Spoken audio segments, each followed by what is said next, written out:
On June 28, 1914, Europe was already unstable. Empires competed for power. Militaries were expanding. Alliances divided the continent into two armed camps. It would not take much to ignite a war.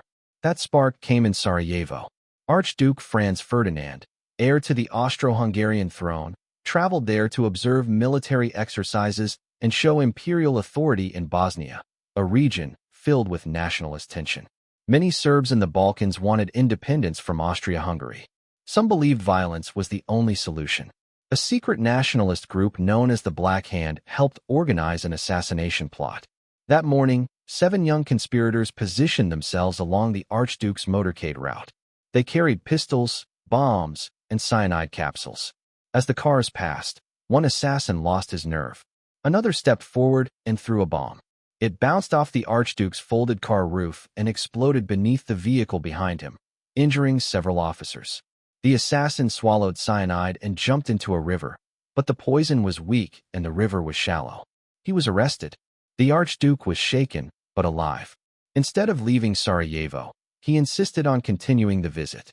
After attending a reception at City Hall, he decided to visit the wounded officers in the hospital. The driver was given new instructions, but no one properly informed him of a route change.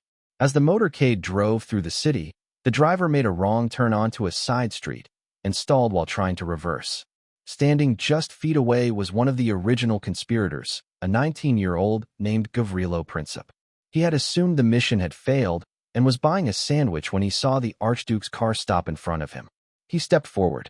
He fired 2 shots. One bullet struck Franz Ferdinand in the neck. The other hit his wife, Sophie, in the abdomen. Both were dead within minutes. The assassination shocked Europe, but it did not have to mean world war. Austria-Hungary blamed Serbia and saw an opportunity to crush Serbian nationalism once and for all. Backed by Germany's promise of full support, the so-called blank check, Austria issued a harsh ultimatum to Serbia. Serbia accepted most of the demands, but not all. That was enough. Austria-Hungary declared war. Russia mobilized to defend Serbia. Germany declared war on Russia. France was bound to Russia by alliance.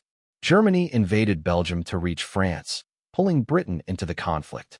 Within weeks, Europe was at war. What began as a regional assassination spiraled into a global catastrophe. Over the next 4 years, more than 16 million people would die. Empires would collapse. Borders would be redrawn. And the political consequences would shape the rest of the 20th century. The assassination of Franz Ferdinand did not create the tensions in Europe.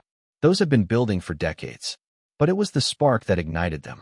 One wrong turn in Sarajevo, and the world went to war.